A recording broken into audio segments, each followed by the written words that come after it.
ಹಾಸನ ಜೆಡಿಎಸ್ನ ಭದ್ರಕೋಟೆ. ಈ ಭದ್ರಕೋಟೆಯಲ್ಲಿ ಸಮಾವೇಶವನ್ನ ನಡೆಸೋದಕ್ಕೆ ಸಿದ್ದರಾಮಯ್ಯ ಅಭಿಮಾನಿಗಳು ಒಂದಷ್ಟು ಸಿದ್ಧತೆಯನ್ನು ನಡೆಸಿಕೊಳ್ತಾ ಇದ್ರು. ಆದ್ರೆ ಈ ಸಮಾವೇಶ ನಡೆಯುತ್ತಾ ಇಲ್ವಾ ಅನ್ನುವ ಚರ್ಚೆಗಳು ಶುರುವಾಗಿದೆ. ಕಾರಣ, ಅಭಿಮಾನಿ ಅಂತ ಹೇಳಿಕೊಂಡು ಒಬ್ರು, ಅಂದ್ರೆ ಡಿಕೆ ಶಿವಕುಮಾರ್ ಅವರ ಅಭಿಮಾನಿಯೊಬ್ರು ಎಐಸಿಸಿ ಅಧ್ಯಕ್ಷರಿಗೆ ಒಂದು ಪತ್ರವನ್ನ ಬರೆದಿದ್ದಾರೆ. ಹೈಕಮಾಂಡ್ಗೆ ಡಿಕೆಶಿ ಅಭಿಮಾನಿಗಳಿಂದ ದೂರು ಸಲ್ಲಿಕೆ ಆಗಿದೆ. ಸಮಾವೇಶಕ್ಕೆ ಬ್ರೇಕ್ ಹಾಕಬೇಕು ಅಂತೇಳಿ ಪತ್ರವನ್ನ ಬರೆಯಲಾಗಿದೆ. ಹಾಗಾಗಿ ಹಾಸನದ ಸಿದ್ದರಾಮಯ್ಯ ಸಮಾವೇಶ ಕ್ಯಾನ್ಸಲ್ ಆಗುತ್ತಾ ಅನ್ನೋ ಪ್ರಶ್ನೆ ಉದ್ಭವ ಆಗ್ತದೆ. ವ್ಯಕ್ತಿ ಹೆಸರಿನ ಸಮಾವೇಶಕ್ಕೆ ಹೈಕಮಾಂಡ್ ಬ್ರೇಕ್ ಹಾಕಬೇಕು, ಹಾಗಾಗಿ ಬ್ರೇಕ್ ಬೀಳುತ್ತಾ ಅನ್ನುವ ಪ್ರಶ್ನೆ ಈಗ ಉದ್ಭವ ಆಗಿದೆ. ನಮ್ಮ ಸ್ಕ್ರೀನ್ ಮೇಲೆ ನಿಮಗೆ ಎರಡು ದೃಶ್ಯಗಳನ್ನು ತೋರಿಸ್ತಾ ಇದ್ದೀವಿ. ಒಂದು, ಸಿದ್ದರಾಮಯ್ಯ ಸಮಾವೇಶಕ್ಕೆ ಹೇಗೆ ಸಿದ್ಧತೆ ನಡೀತಾ ಇದೆ ಅನ್ನೋದನ್ನ ಐಪಿಎಸ್ ಅಧಿಕಾರಿಯಾಗಿರುವಂತಹ ಬೋರ್ಲಿಂಗಯ್ಯ ಅವರು ಅಲ್ಲಿ ವೀಕ್ಷಣೆ ಮಾಡ್ತಾ ಇರುವಂತ ದೃಶ್ಯ. ಮತ್ತೊಂದು ಕಡೆ ಆ ಒಂದು ಲೆಟರ್, ಕಾಂಗ್ರೆಸ್ ಹೈಕಮಾಂಡ್ಗೆ ಬರೆದಿರುವಂತಹ ಲೆಟರ್, ಆ ಒಂದು ಲೆಟರ್ ನಲ್ಲಿ ಒಂದಷ್ಟು ಅಂಶಗಳಿದೆ. ಈ ಒಂದು ಸಮಾವೇಶ ನಡೆಸೋದು ಬೇಡ ಅಂತೇಳಿ ಅಭಿಮಾನಿಗಳು, ಡಿಕೆ ಶಿವಕುಮಾರ್ ಅಭಿಮಾನಿಗಳಿಂದ ದೂರು ಸಲ್ಲಿಕೆ ಆಗಿದೆ.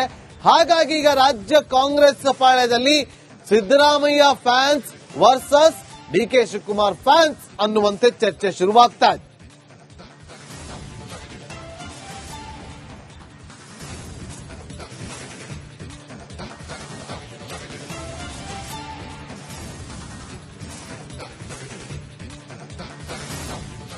ಇದೇ ವಿಚಾರಕ್ಕೆ ಹೈಕಮಾಂಡ್ಗೆ ಲೆಟರ್ ಬರೆದಿರೋ ವಿಚಾರಕ್ಕೆ ಸಂಬಂಧಪಟ್ಟಂತೆ ಡಿಕೆ ಶಿವಕುಮಾರ್ ರಿಯಾಕ್ಟ್ ಮಾಡಿದ್ದಾರೆ. ಪತ್ರದ ವಿಚಾರ ನನಗೆ ಗೊತ್ತಿಲ್ಲ ಅಂತ ಡಿಕೆ ಶಿವಕುಮಾರ್ ಹೇಳಿದ್ದಾರೆ. ಸಿದ್ದರಾಮಯ್ಯ ಸಮಾವೇಶದ ವಿರುದ್ಧ ದೂರು ವಿಚಾರಕ್ಕೆ ಸಂಬಂಧಪಟ್ಟಂತೆ ಸಿದ್ದರಾಮಯ್ಯ ಸಮಾವೇಶಕ್ಕೆ ಹೈಕಮಾಂಡ್ ಒಪ್ಪಿಗೆ ಇದೆ ಅಂತ ಡಿಕೆ ಶಿವಕುಮಾರ್ ಹೇಳಿದ್ದಾರೆ. ಯಾವ ಪತ್ರದ ಬಗ್ಗೆಯೂ ನನಗೆ ಮಾಹಿತಿ ಇಲ್ಲ. ಸಿಎಂ ಕಾರ್ಯಕ್ರಮದ ಬಗ್ಗೆ ನನಗೆ ಮಾಹಿತಿ ಇದೆ. ಹಾಸನ ಕಾರ್ಯಕ್ರಮದ ಬಗ್ಗೆ ಸಿಎಂ ನನಗೆ ಹೇಳಿದ್ದಾರೆ. ದೆಹಲಿಯಲ್ಲಿ ಡಿಸಿಎಂ ಡಿಕೆ ಶಿವಕುಮಾರ್ ಈ ಹೇಳಿಕೆ ಕೊಟ್ಟಿದ್ದಾರೆ. ಸಿಎಂ ಸಮಾವೇಶದ ಕುರಿತಾಗಿ ಡಿಕೆ ಶಿವಕುಮಾರ್ ರಿಯಾಕ್ಟ್ ಮಾಡಿದ್ದಾರೆ. ನನಗೆ ಮಾಹಿತಿ ಇದೆ, ಗೊತ್ತಿದೆ, ಸಿಎಂ ಹೇಳಿದ್ದಾರೆ ಅಂತ ಹೇಳಿದ್ದಾರೆ. ನನಗೇನು ಗೊತ್ತಿಲ್ಲ, ಬಟ್ ನನಗೆ ಚೀಫ್ ಮಿನಿಸ್ಟರ್ ತಿಳಿಸಿದ್ದಾರೆ ಆ ಕಾರ್ಯಕ್ರಮ ಈ ರೀತಿ ಇವರೆಲ್ಲ ಮಾಡಕ್ ಹೊರಟಿದ್ದಾರೆ ಅಂತ ಅವ್ರು ನನ್ನ ಗಮನಕ್ಕೆ ತಂದಿದ್ದಾರೆ. ಮಿಕ್ಕಿದ್ ನಾನು ಇರಲಿಲ್ಲ. ನಾನು ಅವರು ಭೇಟಿ ಮಾಡಿ 3-4 ದಿನ ಆಯಿತು. ನಾನು ಬಂದೆ ಇಲ್ಲಿಗೆ 3 ದಿನ ಆಯಿತು. ತಮಗೂ ಗೊತ್ತಿದೆಯಲ್ಲ, ಪಾರ್ಟಿ ಯಾವತ್ತೂ ಪ್ರೆಸೆನ್ಸ್ ಇದ್ದೇ ಇರ್ತದೆ. ನನಗೆ ಅದು ಮಾಹಿತಿ ಇಲ್ಲ, ನನಗೇನು ಗೊತ್ತಿಲ್ಲ, ಬಟ್ ನನಗೆ ಚೀಫ್ ಮಿನಿಸ್ಟರ್ ತಿಳಿಸಿದ್ದಾರೆ ಆ ಕಾರ್ಯಕ್ರಮ ಈ ರೀತಿ ಇವರೆಲ್ಲ ಮಾಡಕ್ ಹೊರಟಿದ್ದಾರೆ ಅಂತ ಅವ್ರು ನನ್ನ ಗಮನಕ್ಕೆ ತಂದಿದ್ದಾರೆ. ಮಿಕ್ಕಿದ್ ನಾನು ಇರಲಿಲ್ಲ. ನಾನು ಅವರು ಭೇಟಿ ಮಾಡಿ. ಇನ್ನು ಹಾಸನದಲ್ಲಿ ನಡೆಯಬೇಕಿರುವಂತಹ ಸಿದ್ದರಾಮಯ್ಯ ಸಮಾವೇಶಕ್ಕೆ ಬ್ರೇಕ್ ಹಾಕಬೇಕು ಅಂತೇಳಿ ಡಿಕೆಶಿ ಅಭಿಮಾನಿಗಳು ಬರೆದಿರುವ ಪತ್ರದ ವಿಚಾರವಾಗಿ ಸಿದ್ದರಾಮಯ್ಯ ಅವರ ಪುತ್ರ ಡಾಕ್ಟರ್ ಯತೀಂದ್ರರಾವ್ ಎಂಎಸ್ ಅವರು ಕೂಡ ಪ್ರತಿಕ್ರಿಯೆಯನ್ನ ಕೊಟ್ಟಿದ್ದಾರೆ. ಹೈಕಮಾಂಡ್ ಒಪ್ಪಿಗೆ ಮೇರೆಗೆನೆ ಇದೆಲ್ಲವೂ ಕೂಡ ನಡೀತಾ ಇರೋದು.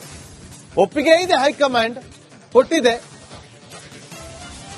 ಸಮಾವೇಶ ನಡೆಯುವ ವಿಚಾರವಾಗಿ ಮೈಸೂರಿನಲ್ಲಿ ಯತೀಂದ್ರ ಸಿದ್ದರಾಮಯ್ಯ ಅವರು ಪ್ರತಿಕ್ರಿಯೆ ಕೊಟ್ಟಿದ್ದಾರೆ. ಆದ್ರೆ ಹೈಕಮಾಂಡ್ಗೆ ದೂರು ಕೊಟ್ಟಿರೋ ಬಗ್ಗೆ ನನಗೆ ಗೊತ್ತಿಲ್ಲ. ಆ ಪತ್ರ ಫೇಕ್ ಇರಬಹುದು ಅಂತೇಳಿ ಯತೀಂದ್ರ ಸಿದ್ದರಾಮಯ್ಯ ಅವರು ಮೈಸೂರಲ್ಲಿ ಪ್ರತಿಕ್ರಿಯೆ ಕೊಟ್ಟಿದ್ದಾರೆ. ಸಿಕ್ಕಿದೆ ಈಗ ಇಲ್ಲ ಕಂಡಿಲ್ಲ. ಪತ್ರ ಯಾವುದು ಬಂದಿಲ್ಲ. ಬಹುಶಃ ಯಾವುದು ಫೇಕ್ ಲೆಟರ್ ಹೊರಡ್ತಿರ್ಬೋದು. ನನಗಂತೂ ಯಾವುದು ಬಂದಿಲ್ಲ. ಸೊ ಹಾಗಾಗಿ ಪಕ್ಷದ ಸಂಪೂರ್ಣ ಅನುಮತಿ ಇದೆ ಮತ್ತೆ ಸಹಮತ ಇದೆ. ಸಿಕ್ಕಿದೆ ಈಗ ಇಲ್ಲ ಕಂಡಿಲ್ಲ. ಪತ್ರ ಯಾವುದು ಬಂದಿಲ್ಲ. ಬಹುಶಃ ಯಾವುದು ಫೇಕ್ ಲೆಟರ್ ಹೊರಡ್ತಿರ್ಬೋದು. ನನಗಂತೂ ಯಾವುದು ಬಂದಿಲ್ಲ. ಸೊ ಹಾಗಾಗಿ ಪಕ್ಷದ ಸಂಪೂರ್ಣ ಅನುಮತಿ ಇದೆ ಮತ್ತೆ ಸಹಮತ ಇದೆ. ಸಿಕ್ಕಿದೆ ಈಗ ಇಲ್ಲ ಕಂಡಿಲ್ಲ. ಪತ್ರ ಯಾವುದು ಬಂದಿಲ್ಲ. ಬಹುಶಃ ಯಾವುದು ಫೇಕ್ ಲೆಟರ್ ಹೊರಡ್ತಿರ್ಬೋದು. ನನಗಂತೂ ಯಾವುದು ಬಂದಿಲ್ಲ. ಸೊ ಹಾಗಾಗಿ ಪಕ್ಷದ ಸಂಪೂರ್ಣ ಅನುಮತಿ ಇದೆ ಮತ್ತೆ ಸಹಮತ ಇದೆ. ಸಿಕ್ಕಿದೆ ಈಗ ಇಲ್ಲ ಕಂಡಿಲ್ಲ. ಪತ್ರ ಯಾವುದು ಬಂದಿಲ್ಲ. ಬಹುಶಃ ಯಾವುದು ಫೇಕ್. ಒಂದು ಕಡೆ ಸುಮಾರು 5-6 ಲಕ್ಷ ಜನರನ್ನ ಸೇರಿಸುವಂತ ಪ್ಲಾನಿಂಗ್, ಅಷ್ಟೇ ಜನ ಸೇರ್ತಾರೆ ಅನ್ನುವ ನಿರೀಕ್ಷೆ ಕೂಡ ಇದೆ. ಹಾಸನದಲ್ಲಿ ಸಿದ್ದರಾಮಯ್ಯ ಸಮಾವೇಶವನ್ನು ನಡೆಸೋದಕ್ಕೆ ಸಿದ್ದರಾಮಯ್ಯ ಅಭಿಮಾನಿಗಳು ಭರದಿಂದ ಸಿದ್ಧತೆಯನ್ನ ಮಾಡಿಕೊಳ್ತಿದ್ದಾರೆ. ಇದರ ಬೆನ್ನಲ್ಲೇ ಒಂದು ಪತ್ರ ಸಾಕಷ್ಟು ಸದ್ದು ಮಾಡ್ತಾ ಇದೆ. ಅದರಲ್ಲಿ ಪತ್ರದಲ್ಲಿ ನಾವು ಗಮನಿಸಬಹುದು, ಅಲ್ಲಿ ಯಾರು ಬರೆದಿದ್ದಾರೆ ಅನ್ನೋದ್ರ ಬಗ್ಗೆ ಅದನ್ನ ಮರೆಮಾಚಲಾಗಿದೆ. ಹೈಕಮಾಂಡ್ಗೆ ಬರೆದಿರುವಂತಹ ಪತ್ರ, ಇಲ್ಲಿ ಯಾರೋ ಮಾಡ್ತಿರುವಂತ ಒಂದು ವಿಚಾರವಾಗಿ ಮಾಡ್ತಾ ಇರುವಂತಹ ಒಬ್ಬ ವ್ಯಕ್ತಿಯನ್ನು ಮೆಚ್ಚಿಸುವ ವಿಚಾರವಾಗಿ ಇದು ನಡೀತಾ ಇರುವಂತಹ ಈ ಒಂದು ಸಮಾವೇಶಕ್ಕೆ ಬ್ರೇಕ್ ಹಾಕಬೇಕು ಅಂತೇಳಿ ಮನವಿ ಮಾಡಿಕೊಂಡು ಪತ್ರವನ್ನು ಬರೆಯಲಾಗಿದೆ. ಇದೇ ಪತ್ರದ ವಿಚಾರವಾಗಿ ದೆಹಲಿಯಲ್ಲಿ ಡಿಸಿಎಂ ಡಿಕೆ ಶಿವಕುಮಾರ್ ಅವರು ಪತ್ರದ ಬಗ್ಗೆ ಗೊತ್ತಿಲ್ಲ ಅಂತ ಹೇಳಿದ್ದಾರೆ. ಮತ್ತೊಂದು ಕಡೆ ಮೈಸೂರಿನಲ್ಲಿ ಯತೀಂದ್ರ ಸಿದ್ದರಾಮಯ್ಯ ಅವರು ಕೂಡ ಪ್ರತಿಕ್ರಿಯೆಯನ್ನು ಕೊಟ್ಟಿದ್ದಾರೆ. ಇದರ ಬಗ್ಗೆ ನನಗೆ ಮಾಹಿತಿ ಇಲ್ಲ ಅಂತೇಳಿ, ಫೇಕ್ ಇರಬಹುದು ಅಂತ ಕೂಡ ಅವರು ಹೇಳಿದ್ದಾರೆ.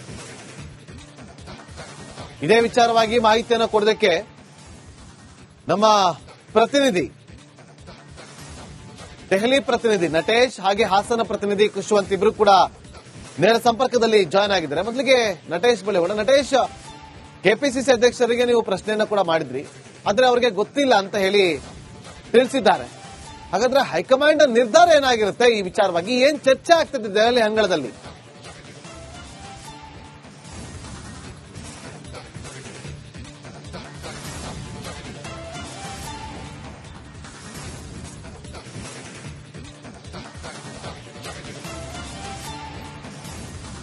ಸಿದ್ದರಾಮೋತ್ಸವ ಒಂದು ಸಿದ್ದರಾಮಯ್ಯ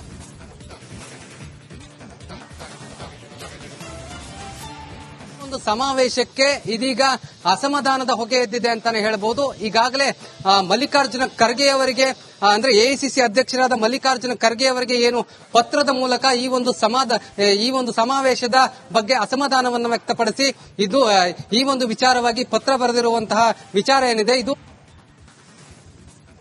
ದೆಹಲಿಯ ಚರ್ಚೆ ಆಗ್ತಾ ಇದೆ. ಈ ಬಗ್ಗೆ ಡಿಕೆ ಶಿವಕುಮಾರ್ ಏನು ಸಮಾವೇಶದ ಬಗ್ಗೆ ನನಗೆ ಗೊತ್ತಿದೆ, ಸಮಾವೇಶ ಅಂತೂ ನಡೀಬೇಕಿದೆ, ಸಮಾವೇಶದ ಮಾಹಿತಿ ನನಗಿದೆ, ಆದ್ರೆ ಸಮಾವೇಶದ ವಿಚಾರವಾಗಿ ಅಸಮಾಧಾನ ಎದ್ದಿರೋದ್ರ ಬಗ್ಗೆ ಆಗಿರಬಹುದು ಅಥವಾ ಮತ್ತೆ ನಿಮ್ಮನ್ನ ಸಂಪರ್ಕ ಮಾಡ್ತೀವಿ.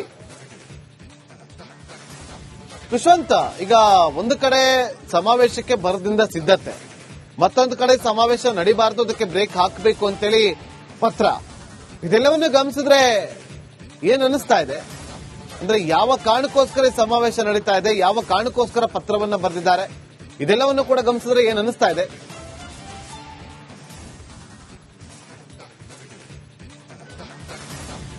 ನಾಗೇಂದ್ರ ಬಾಬು, ಈ ಒಂದು ಕಾರ್ಯಕ್ರಮದ ವಿಚಾರವಾಗಿ ಗಮನಿಸಿದ್ರೆ ಎರಡು ಪ್ರಮುಖ ಅಂಶಗಳು ನಮಗೆ ಗೊತ್ತಾಗುತ್ತೆ. ಒಂದು ಕಡೆ ಇದು ಜೆಡಿಎಸ್ ಹಾಸನ ಭದ್ರಕೋಟೆ, ಇಲ್ಲಿಂದ ಒಂದು ಸ್ಟ್ರಾಂಗ್ ಆದ ಮೆಸೇಜ್ ಅನ್ನ ಕೊಡುವಂತದ್ದು, ಜೊತೆಗೆ ಸಿದ್ದರಾಮಯ್ಯ ಬಣ ಮೈಸೂರು ಹಳೆ ಮೈಸೂರು ಭಾಗದಲ್ಲಿ ತಮ್ಮ ಪ್ರಾಬಲ್ಯವನ್ನ ಇನ್ನೂ ಹೆಚ್ಚಿಸಿಕೊಳ್ಳೋದು ಒಂದ್ ಕಡೆ ಆದ್ರೆ, ಮತ್ತೆ ಇನ್ನೊಂದು ಕಡೆ ಈಗಾಗಲೇ ಸಹಜವಾಗಿ ಕಾಂಗ್ರೆಸ್ನಲ್ಲಿ ಎದ್ದಿರುವಂತಹ ಸಿಎಂ ಹಂಚಿಕೆ, ಸೀಟ್ ಹಂಚಿಕೆ ವಿಚಾರ, ಅಂದ್ರೆ ಅರ್ಧ ಭಾಗ ಡಿಕೆಶಿ ಅವರು, ಇನ್ನರ್ಧ ಭಾಗ ಸಿದ್ದರಾಮಯ್ಯ ಅವರು ಅನ್ನುವಂತ ಮಾತು ಕೇಳಿ ಬರ್ತಾ ಇತ್ತು. ಈ ಒಂದು ಹಿನ್ನೆಲೆಯಲ್ಲಿ ಸಿದ್ದರಾಮಯ್ಯ ಅವರ ಜೊತೆ ನಾವೆಲ್ಲ ಇದ್ದೇವೆ, ಅವರು ಪೂರ್ಣಾವಧಿ ಸಿಎಂ ಆಗಬೇಕು ಅನ್ನುವಂತ ಒಂದು ಮೆಸೇಜ್ ಅನ್ನ ಪಾಸ್ ಮಾಡುವಂತ ವಿಚಾರವೂ ಇದೆ ಅನ್ನುವಂಥದ್ದನ್ನು ಕೂಡ ರಾಜಕೀಯದಲ್ಲಿ ಈ ಒಂದು ಕಾರ್ಯಕ್ರಮದಲ್ಲಿ ಗಮನಿಸಬಹುದಾಗಿದೆ. ಜೊತೆಗೆ ಕಾಂಗ್ರೆಸ್ ಈಗಾಗಲೇ ಹೇಳ್ಕೊಳ್ತಾ ನೋಡೋದಾದ್ರೆ ಹಾಸನದ ವಿಚಾರವಾಗಿ ಬಂದ್ರೆ ಇಲ್ಲಿ ಬಣಗಳು ಹಿಂದಿನಿಂದ ಇತ್ತು, ಇದೇ ಕಾರಣಕ್ಕೆ ಕಾಂಗ್ರೆಸ್ ಇಲ್ಲಿ ನೆಲ ಕಟ್ಟಿತ್ತು. ಆದ್ರೆ ಈ ಬಾರಿ ಒಟ್ಟಾಗಿ ಯಾವುದೇ ಬಣ ರಾಜಕೀಯ ಇಲ್ಲದಲೇ ಎಂಪಿ ಚುನಾವಣೆಯನ್ನ ಎದುರಿಸಿದ್ರು.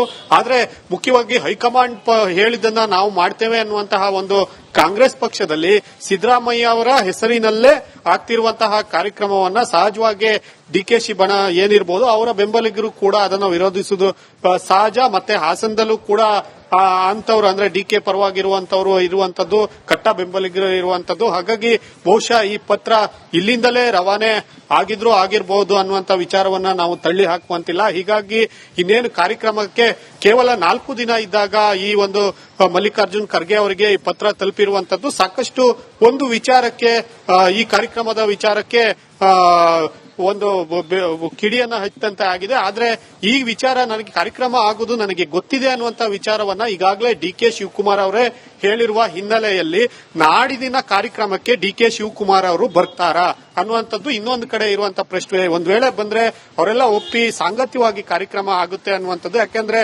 ಯಾವಾಗ್ಲೂ ಜೋಡೆತ್ತು ನಾವಿಬ್ರು ಒಟ್ಟಿಗೆ ಇರ್ತೀವಿ, ಸಿಎಂ ಮತ್ತೆ ಡಿಸಿಎಂ ಅನ್ನುವಂಥದ್ದು ಹಲವು ವಿಚಾರಗಳಲ್ಲಿ ಅವರು ಪ್ರೂವ್ ಮಾಡ್ಕೊಂಡು ಬಂದಿದ್ದಾರೆ. ಹೀಗಾಗಿ ನಾಡಿದ್ದು ನಡೆಯುವಂತ ಸಿದ್ದರಾಮಯ್ಯ ಕಾರ್ಯಕ್ರಮ ಏನಿದೆ, ಸ್ವಾಭಿಮಾನಿ ಸಮಾವೇಶ ಕಾರ್ಯಕ್ರಮ. ಥ್ಯಾಂಕ್ ಯು ಖುಷ್ವಂತ್ ಡೀಟೇಲ್ಸ್ಗಾಗಿ. ಹಾಗೇನೆ ನಮ್ಮ ಜೊತೆ ನಮ್ಮ ಪ್ರತಿನಿಧಿ ಬಸವರಾಜ್ ಇದ್ದಾರೆ. ಬಸವರಾಜ್, ಒಂದ್ ಕಡೆ ಈ ರೀತಿ ಒಂದು ಪತ್ರ ಹೋಗಿದೆ ಅಂತ ಹೇಳಲಾಗ್ತಾ ಇದೆ. ಮತ್ತೊಂದ್ ಕಡೆ ಯತೀಂದ್ರ ಸಿದ್ದರಾಮಯ್ಯ ಹೇಳ್ತಾ ಇದ್ದಾರೆ ಯಾವುದೇ ಸಮಸ್ಯೆ ಇಲ್ಲ, ಹೈಕಮಾಂಡ್ ಒಪ್ಪಿಗೆ ಇದೆ, ಸಮಾವೇಶ ನಡೆಯುತ್ತೆ, ಅದು ಯಾರೋ ಬರ್ದಿರ್ಬೋದು ಅಂತ ಅವಜ್ಞೆ ಮಾಡ್ತಾರೆ. ಆಕ್ಚುಲಿ ಏನ್ ನಡೀತಾ ಇದೆ ಕಾಂಗ್ರೆಸ್ನಲ್ಲಿ?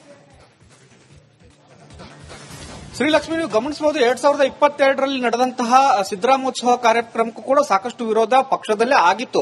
ಆದ್ರೂ ಕೂಡ ಇದು ಪಕ್ಷದ ಕಾರ್ಯಕ್ರಮ ಅಲ್ಲ, ಇದು ಸಿದ್ದರಾಮಯ್ಯ ಅವರ ಹುಟ್ಟುಹಬ್ಬದ ಕಾರ್ಯಕ್ರಮ ಅಂತೇಳಿ ಅವತ್ತು ಸಿದ್ದರಾಮೋತ್ಸವ ದಾವಣಗೆರೆಯಲ್ಲಿ ನಡೀತು. ಅದು ಯಶಸ್ವಿ ಕೂಡ ಆಯಿತು. ಆಮೇಲೆ ಡಿಸಿಎಂ ಡಿಕೆ ಶಿವಕುಮಾರ್ ಅವರು ಕೂಡ ಆ ಕಾರ್ಯಕ್ರಮದಲ್ಲಿ ಭಾಗಿಯಾದರು, ರಾಹುಲ್ ಗಾಂಧಿ ಅವರು ಕೂಡ ಬಂದಿದ್ರು. ಈಗ ಸಿದ್ದರಾಮಯ್ಯ ಅವರಿಗೆ ನೈತಿಕ ಬಲ ತುಂಬಬೇಕನ್ನುವಂತ ನಿಟ್ಟಿನಲ್ಲಿ ಅಹಿಂದ ಸಮಾವೇಶವನ್ನ ಆಯೋಜನೆ ಹಾಸನದಲ್ಲಿ ಆಗಿರ್ತಕ್ಕಂಥದ್ದು. ಇದಕ್ಕೆ ಸದ್ಯಕ್ಕೆ ವಿರೋಧ ಕೂಡ ವ್ಯಕ್ತವಾಗ್ತಾ ಇದೆ. ಆದ್ರೂ ಕೂಡ ಇದು ಪಕ್ಷದ ವೇದಿಕೆಯಲ್ಲಿ ಆಗ್ತಾ ಇರತಕ್ಕಂಥ ಕಾರ್ಯಕ್ರಮ ಆಗಿರೋದ್ರಿಂದ, ಅಹಿಂದ ವರ್ಗಗಳು ಸೇರಿ ಮಾಡ್ತಾ ಇರತಕ್ಕಂಥ ಕಾರ್ಯಕ್ರಮ ಆಗಿರೋದ್ರಿಂದ ಸಹಜವಾಗಿ ಇದು ಪಕ್ಷದಲ್ಲಿ ಒಡಕು ಮೂಡಿಸುತ್ತೆ. ಆ ಕಾರಣಕ್ಕಾಗಿ ಇದಕ್ಕೆ ಬ್ರೇಕ್ ಹಾಕಿ ಅನ್ನುವಂತ ಸಂದೇಶ ಹೈಕಮಾಂಡ್ಗೆ ಕಳಿಸಿದ್ದಾರೆ. ಆದ್ರೂ ಕೂಡ ಇದು ಅಹಿಂದ ಸಮಾವೇಶ ಆಗಿರೋದ್ರಿಂದ ಮತ್ತು ಇದು ಕಾಂಗ್ರೆಸ್ ಪಕ್ಷಕ್ಕೂ ಮತ್ತು ಸಿದ್ದರಾಮಯ್ಯ ಅವರಿಗೆ ಇದಕ್ಕೆ ಸಂಬಂಧ ಇಲ್ಲದಿರೋದ್ರಿಂದ, ಸಿದ್ದರಾಮಯ್ಯ ಅವರ ಬೆಂಬಲಿಗರು ಸಚಿವರು ಇದಕ್ಕೆ ಒಂದಷ್ಟು ಭಾಗಿಯಾಗಿದ್ದಾರೆ. ಸಿದ್ದರಾಮಯ್ಯ ಅವರು ಪರೋಕ್ಷವಾಗಿ ಬೆಂಬಲ ಇದ್ರೂ ಕೂಡ ಅಹಿಂದ ಒಂದಷ್ಟು ಸಂಘಟನೆಗಳು ಸೇರಿ ಮತ್ತು ಅವರ ವಿಚಾರಧಾರಣೆಯನ್ನ ಮತ್ತು ಸಿದ್ದರಾಮಯ್ಯ ಅವರಿಗೆ ನೈತಿಕ ಬೆಂಬಲವನ್ನು ತುಂಬುವ ಕಾರಣಕ್ಕಾಗಿ ಮಾಡ್ತಾ ಇರೋ ಸಮಾವೇಶ ಆಗಿರೋದ್ರಿಂದ ಹೈಕಮಾಂಡ್ ಕೂಡ ಇದರಲ್ಲಿ ಮುಗು ತೋರ್ಸಕ್ಕೆ ಹೋಗಲ್ಲ ಅನ್ಸುತ್ತೆ. ಯಾಕಂದ್ರೆ ಪತ್ರ ಬಂದಿರಬಹುದು, ಕಂಪ್ಲೇಂಟ್ ಆಗಿರಬಹುದು, ಆದರೂ ಕೂಡ ಇದು ಅಹಿಂದ ವರ್ಗಗಳು ಸಿದ್ದರಾಮಯ್ಯ ಅವರಿಗೆ ಬೆನ್ನಿಗೆ ನಿಂತಿದ್ದಾವೆ ಅನ್ನುವಂತ ಒಂದು ಸಂದೇಶ ಹೋಗಬೇಕು ಮತ್ತು ಬಿಜೆಪಿ ಮಾಡ್ತಕ್ಕಂಥ ಆರೋಪಗಳಿಗೆ ಒಂದು ಎದುರೇಟನ್ನು ಕೊಡುವಂತ ಕೆಲಸಗಳು ಕೂಡ ಈ ಸಮಾವೇಶದ ಮೂಲಕ ಆಗಬೇಕು ಅನ್ನುವಂತ ಕಾರಣಕ್ಕಾಗಿ ಈ ಒಂದು ಹಾಸನದಲ್ಲಿ ಸಮಾವೇಶವನ್ನು ಆಯೋಜನೆ ಮಾಡಲಾಗಿದೆ. ಆದ್ರೂ ಕೂಡ ವಿರೋಧ ವ್ಯಕ್ತವಾಗ್ತಾ ಇದೆ. ಹೈಕಮಾಂಡ್ ನಿಂದ ಯಾವ ಈ ಒಂದು ವಿರೋಧಕ್ಕೆ ಉತ್ತರ ಕೊಡ್ತಾರೆ ಅನ್ನುವಂಥದ್ದು ಬಹಳ ಪ್ರಶ್ನೆ ಆಗುತ್ತೆ. ಮತ್ತು ಇಲ್ಲಿ ಪ್ರಶ್ನೆ ಎತ್ತಿದವರು ಅಂತವರು ಬಹಳ ದೊಡ್ಡ ಮಟ್ಟದ ನಾಯಕರು ಅನ್ನುವಂಥದ್ದು ಕೂಡ ಇಲ್ಲ. ಹಾಗಾಗಿ ಸಹಜವಾಗಿ ಇದು ಒಂದಷ್ಟು ಆಕ್ಷೇಪಗಳು ವ್ಯಕ್ತವಾದ್ರೂ ಕೂಡ ಸುಗಮವಾಗಿ ಈ ಸಮಾವೇಶ ಆಗಬಹುದು. Srilakshmi, thank you Basavaraj. ಡೀಟೇಲ್ಸ್ಗಾಗಿ